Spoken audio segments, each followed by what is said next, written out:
You too. Let's get to it. All right. I got this pull rope. I'm rebuilding this pull rope assembly for this Honda 3-wheeler, and intentionally I was gonna just buy a whole brand new complete pull start, but the one I was looking for on eBay was like $400 something. So I was like, hell no, I can buy a new 4-wheeler for less than that, a whole one too. And so I just bought part by part. I bought this little return spring, recoil spring, rewind spring, whatever you want to call it, and I just put it in. They came in this, so I just put it in, and then I'm gonna put the plate, dog ears, the springs on it, and it's pretty simple procedure. I'll show you how. Alright, so once you put the spring in there, take this pulley right here and drop it in the pull rope housing, and it should just slide right onto that rewind spring. So when you put it, it's gonna have some sort of rewind in it. Take the other parts.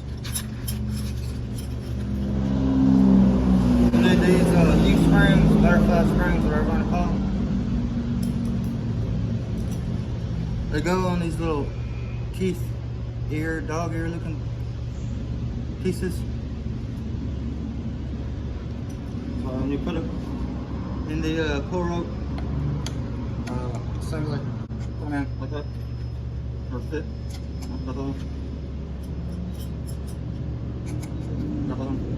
and then you want to take these little springs and put them into the holes of those little dog ear pieces.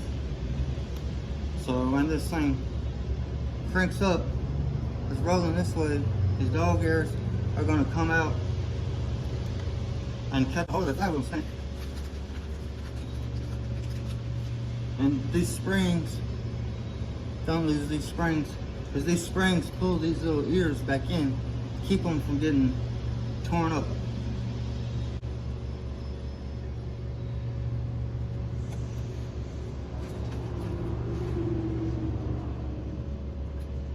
So that's what it would look like. I don't know if to tell you. That's what it looked like, man. You want to take this washer, it's got a little slit inside of it. Slam it in there. I got the spring. Put this spring in there first, and then take this plate, push it down, and then take this washer. After you get done putting the plate and dog ears and the springs on, take your pull rope. There's a little slut right there. Kind of hard doing this with just 2 hands. I'll pull that pull rope out and put it in that slut. So you'll have slack. What you want to do is you want to wind it up, so when you let go, it pulls it back in, and that's it.